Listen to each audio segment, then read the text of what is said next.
There's a country smaller than West Virginia that holds more foreign money than the entire GDP of India. Not because it has oil. Not because it invented the internet. But because centuries ago, it figured out something most nations still don't understand. In a world where everyone lies, the truth has a price tag. This is how Switzerland became the world's vault. Let's start with a number that doesn't make sense. Switzerland's banking sector manages roughly $4 trillion in offshore wealth. That's trillion with a T. To put that in perspective, if Swiss banks were a country, they'd be the third largest economy on Earth, sitting right between Japan and Germany. But here's the thing that should bother you. Switzerland produces almost nothing the world can't live without. No massive oil reserves. No rare earth minerals. No tech giants printing money in Zurich. The entire country has fewer people than New York City. So how does a nation of 8 million people, landlocked in the middle of Europe, convince the wealthiest humans on the planet to store their money there? The answer isn't what you think. Most people believe Switzerland got rich because of secrecy. Secret accounts. Numbered vaults. Nazi gold. The image of a banker in Zurich who asks no questions and remembers no names. That story is half true, which makes it perfectly misleading. Yes, Switzerland became synonymous with banking secrecy. But secrecy was never the product. Secrecy was the marketing. What Switzerland actually sold was something far more valuable and infinitely harder to replicate. They sold certainty in a world built on chaos. Think about what money actually is. Not the paper or the numbers on a screen. Money is a claim on future value. It's a promise that tomorrow, someone will give you something real in exchange for this abstract thing you're holding. Which means money only works if you trust the system. And here's the problem. Most systems are fragile. Governments collapse. Currencies hyperinflate. Banks fail. Revolutions eat the rich. Wars redraw borders. One election, one coup, one economic meltdown, and your entire fortune can evaporate before breakfast. Switzerland looked at this chaos and said, "We'll be the exception." It started in 1815. Napoleon had just been defeated, and Europe was a smoldering crater of broken empires and redrawn maps. The Congress of Vienna gathered to pick up the pieces, and Switzerland made a move that would define its next 2 centuries. It declared permanent neutrality. Not regular neutrality. Not "we'll stay out of this one war" neutrality. Permanent, legally binding, constitutionally mandated neutrality. Switzerland wouldn't pick sides. Wouldn't join alliances. Wouldn't invade anyone or let anyone invade them. At the time, this seemed insane. Europe was a continent perpetually at war. Neutrality meant vulnerability. But Switzerland understood something the great powers didn't. In a world where everyone else is fighting, the guy who refuses to fight becomes the only safe place to hide. By the 1850s, wealthy Europeans started moving money into Swiss accounts. Not because Swiss banks were better at finance, but because Swiss banks were in Switzerland, and Switzerland wasn't going to burn down. Then came World War I. The rest of Europe tore itself apart. Economies collapsed. Currencies became worthless. Entire aristocracies were wiped out overnight. Switzerland sat in the middle of the carnage and didn't fire a single shot. When the dust settled, the money that survived was mostly the money that had been moved to Zurich and Geneva. If World War I was the proof of concept, World War II was the global marketing campaign. Here's where the story gets uncomfortable. During World War II, Switzerland maintained its neutrality by doing business with everyone. The Allies. The Axis. Whoever had gold, Switzerland had a vault. And the Nazis had a lot of gold. Some of it was legitimate reserves. Most of it wasn't. Gold teeth from concentration camps. Gold looted from occupied countries. Gold that quite literally had blood on it. Swiss banks accepted it. They asked no questions. They issued no statements. They simply provided a service. Turn your gold into currency, no matter where it came from. After the war, this became a scandal. Investigations. Lawsuits. Moral outrage. But here's the twist. The scandal made Switzerland more attractive. Because what the world saw wasn't a nation that collaborated with evil. What the world saw was a nation that kept its promises even when keeping promises was unpopular.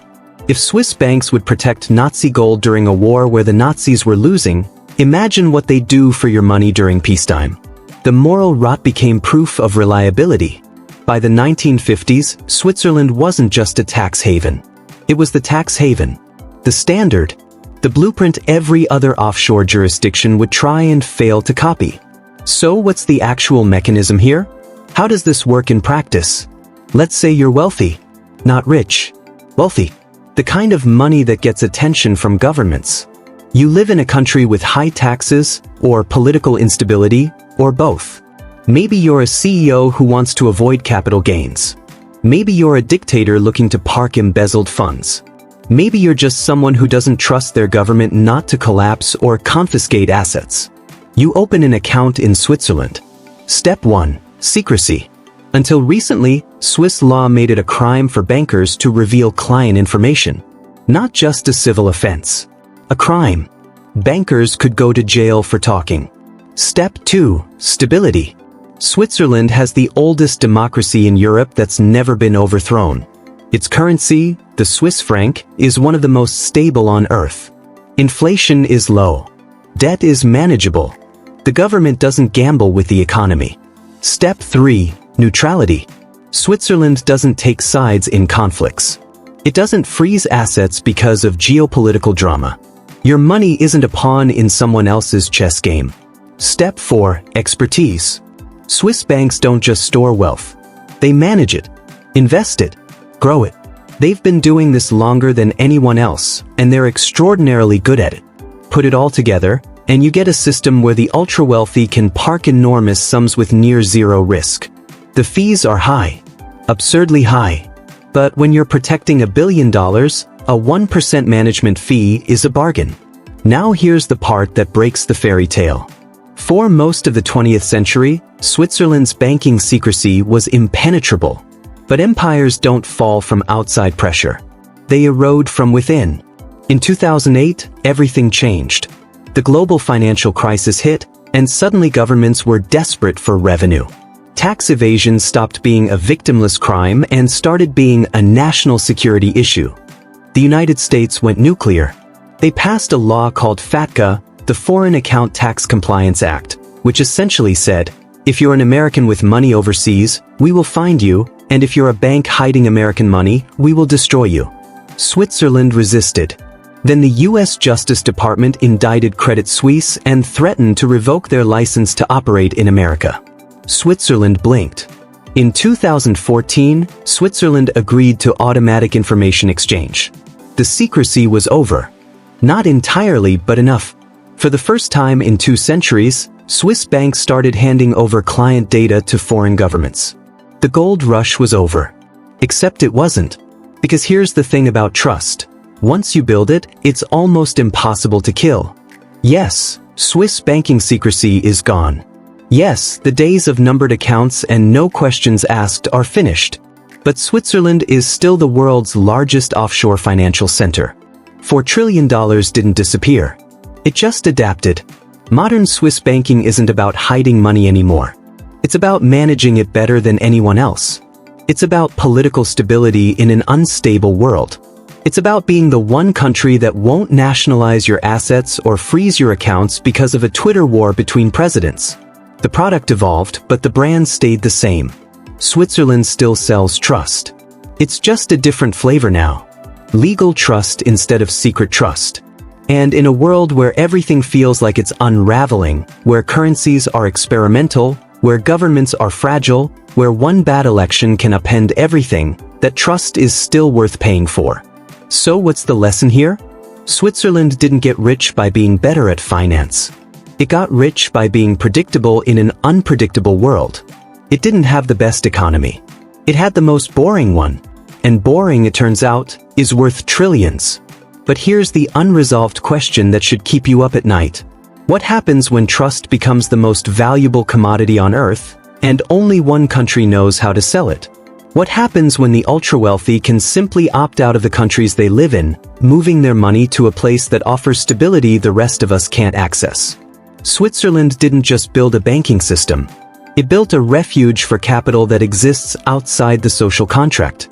And every time a government becomes more unstable, every time a currency collapses, every time trust in institutions erodes, that refuge becomes more valuable. Switzerland got rich by selling trust. The question is, who pays the price?